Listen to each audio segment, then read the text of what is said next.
দর্শক, এবার আপনাদেরকে বন্যার পরিস্থিতির খবর জানানোর চেষ্টা করব। আমাদের সহকর্মী পঞ্চগড়ে আছেন রাশেদুজ্জামান বাবু, আমরা তার সাথে যুক্ত হচ্ছি। রাশেদুজ্জামান বাবু, আপনি নিশ্চয়ই যুক্ত হয়েছেন। আপনি জানাবেন পঞ্চগড়ে আসলে বন্যা পরিস্থিতির কি অবস্থা এখন? পঞ্চগড়ে বন্যা পরিস্থিতি কিন্তু অনেকটা উন্নতি হয়েছে। আমরা দেখেছি যে আসলে নদ নদী এবং ফসলি জমি থেকে পানি নামতে শুরু করেছে, যেই কারণে কিন্তু আসলে পঞ্চগড়ে যে অধিকাংশ কৃষক তারা কিন্তু কৃষক এবং কিষানীরা কিন্তু আসলে মাঠে নেমে পড়েছে। আসলে রোপার আমনের যে ব্যস্ত সময়, সেই ব্যস্ত সময় কিন্তু পার করছে। আমরা এর পাশাপাশি দেখেছিলাম যে পঞ্চগড়ে দুই দফার যে বন্যা হয়েছে, দুই দফার বন্যার কারণে কিন্তু আসলে পুকুর অনেকগুলো ভেসে গেছে, যেই কারণে অর্থনৈতিকভাবে লোকসানে পড়েছে কিন্তু আসলে এখানে মাছ চাষিরা যারা রয়েছে তারা পড়েছে। এর পাশাপাশি আমরা দেখেছি যে আসলে নদ নদীর পানি নামার সাথে, বিশেষ করে নদীর পানি নামার সাথে সাথে আসলে নদী ভাঙ্গন অনেক স্থানে দেখা দিয়েছে। আপনাকে যদি আমি জানাই যে পঞ্চগড়ের বিশেষ করে দুটি গ্রাম হারিবাসা এবং চন্দনবাড়ি ইউনিয়ন, এই দুটি সবজি চাষের জন্য আসলে ব্যাপক নাম বা সুনাম রয়েছে।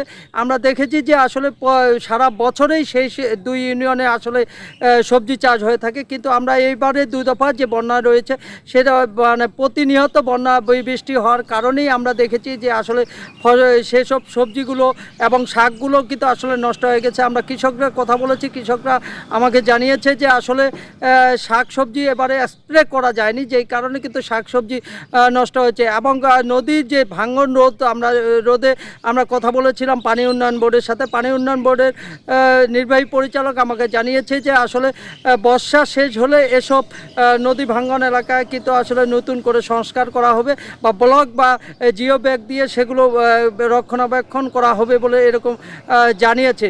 আমরা কথা বলেছিলাম এখানকার যে জেলা প্রশাসক, তার সাথে কথা বলেছিলাম। জেলা প্রশাসকের আমাকে যেমনটি জানিয়েছে যে আসলে ভারী ধরনের বন্যা এখন পর্যন্ত দেখা দেয়নি, যেই কারণে প্রথম দফায় যে বন্যা হয়েছে সেই বন্যা থেকে আসলে কিছু ত্রাণ বিতরণ করা হয়েছে।